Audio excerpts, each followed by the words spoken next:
Dari dunia usaha, kalau ya ini saya ngomong terbuka saja gitu ya, teman-teman ASN itu ya dari Pemprov DKI Jakarta kalau ada event di hotel, mereka itu minta ruang rokok mas, room yang bisa rokok maksudnya.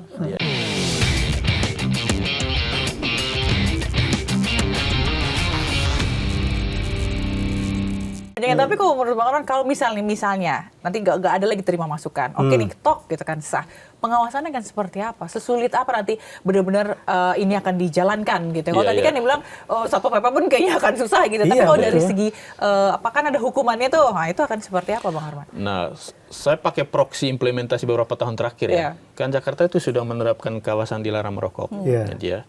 Kemudian salah satu poin pengaturan di dalamnya itu adalah menyediakan tempat khusus merokok, gitu ya.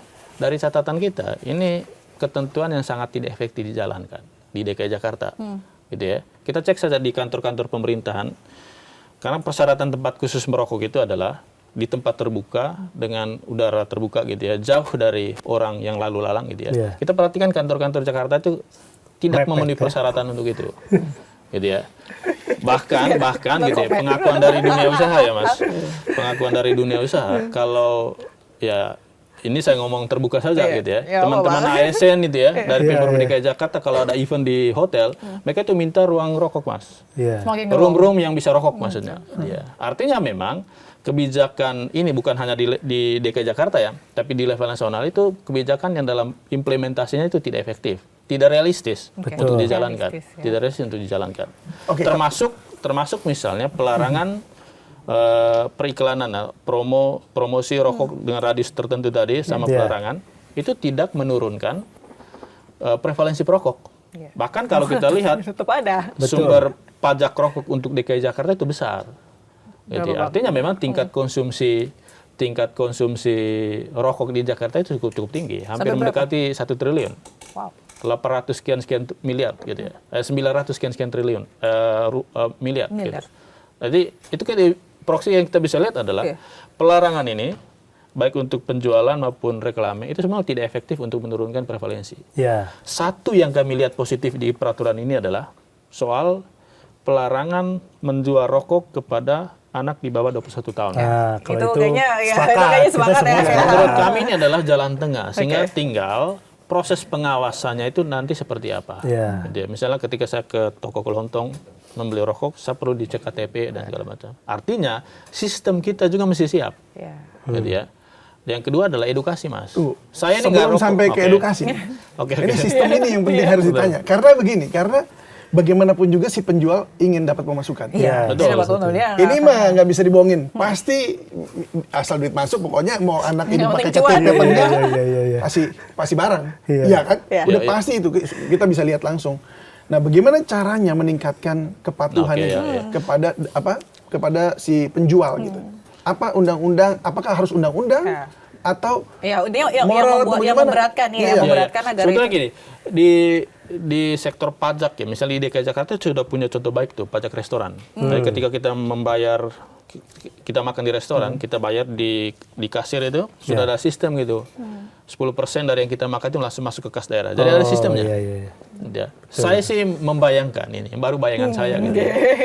Di setiap penjual misalnya ada semacam sistem dari pemerintah yang itu mengkondisikan si penjual itu untuk menanyakan KTP dan harus ada mekanisme insentif-disinsentif. Kalau misalnya si penjual tadi itu melanggar ketentuan itu, pasti misalnya izinnya dicabut dan segala macam. Tapi kalau dia mengikuti itu arah insentif-insentif tertentu. Misalnya ada pembebasan pajak dan segala macam. Itu bisa dipakai metode seperti itu. Artinya bisa jadi satu produk rokok itu, satu kotak itu harus di-scan dulu, harus masuk data KTP-nya siapa yang beli gitu ya. Nah, kalau ketengan kan lebih pusing. Pertanyaannya kan di situ. Akhirnya memang ini Mas David, Mbak Zila. Kebijakan seperti ini sama seperti rokok, minuman beralkohol, itu mesti ada sinergi dengan wilayah lain. Misalnya, kalau kita larang di DKI Jakarta, saya bisa beli di Tangerang kok. Nah, itu dia. Di Depok. Kejadian di Banten tuh, kota Tangerang nggak boleh, kabupatennya boleh. Karena itu memang pendekatan aglomerasi juga penting.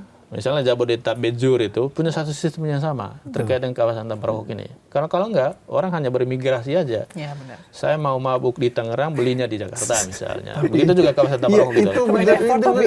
Kalau kita ke Schengen kan, Betul. orang di Belanda gasnya itu bensinnya lebih mahal daripada di Jerman. Jadi yang dari Belanda dekat-dekat perbatasan turun ke Jerman buat belanja. Gitu. Betul. Jadi akhirnya pendapatannya masuk ke Jerman bukan ke Belanda. Nah ini kan jadi kayak begitu ya, kejadiannya mirip-mirip. Tapi kalau di kami, Mas, di industri event itu akan lebih mudah untuk memvalidasi. Karena hari ini pun mereka datang sudah bertiket. Memvalidasi apa ini, Mas? Memvalidasi umur. Umur. Tadi kan kita berbicara tentang pembatasan ya. Mereka supaya tidak beli misalnya kita produk rokoknya tetap ada. Nah, mereka yang diberikan produk itu hanya yang boleh masuk dengan umur yang telah ditetapkan. Dan kita bisa di sistemnya udah bisa dibikin tiketing sekarang udah cukup canggih. Iya. Dengan gelang itu ya, terus kemudian datanya dan lain sebagainya mereka kan berdasarkan KTP registrasi. Nggak bisa bohong-bohong. Nggak bisa. Kalau di event tuh udah terfilter. Sebenarnya ya makanya saya minta jangan begitu strike.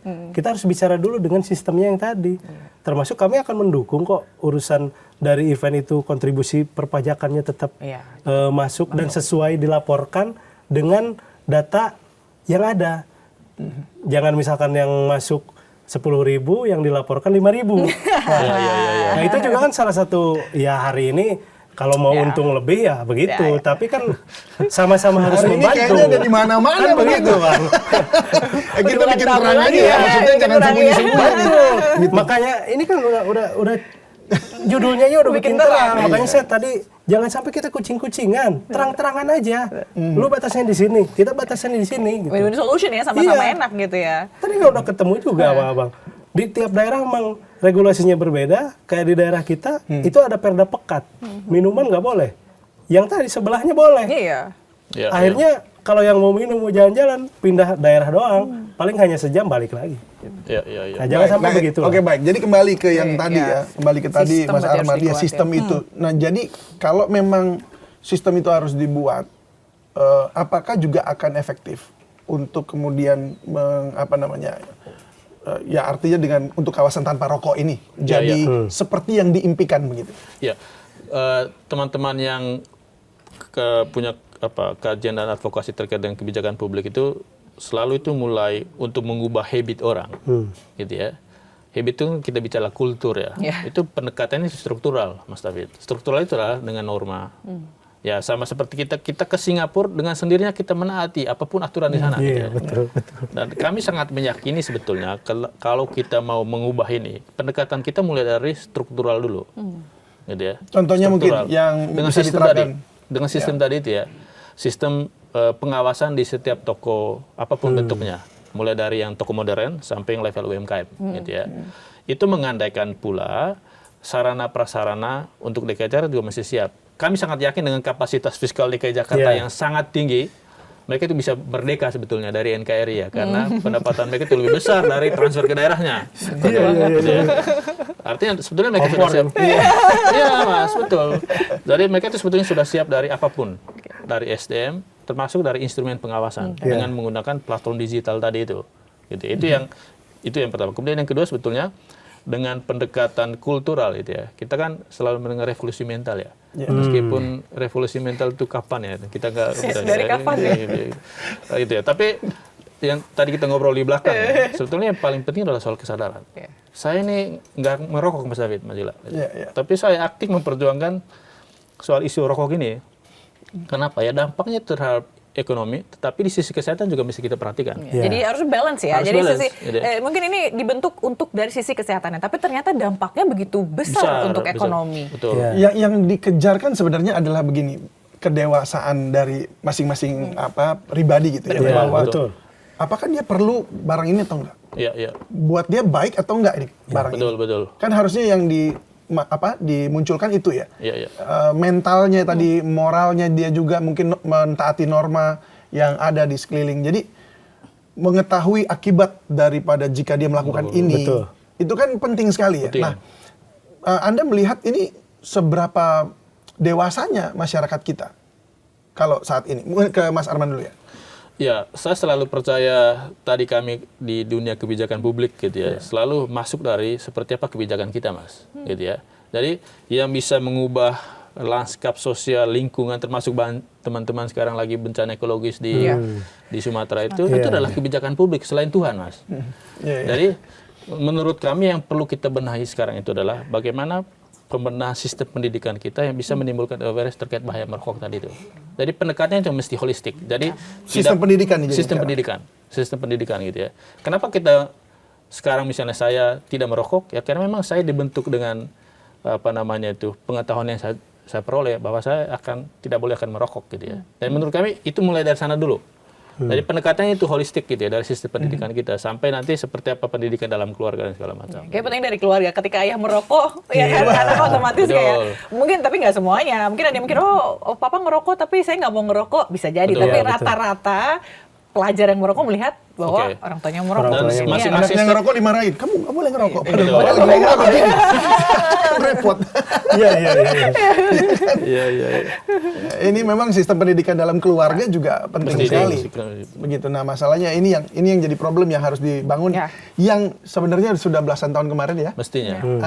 Revolusi mental tadi itu, tapi kelihatannya nggak tahu bagaimana hasilnya bisa diukur nggak ya. Gitu. Nah.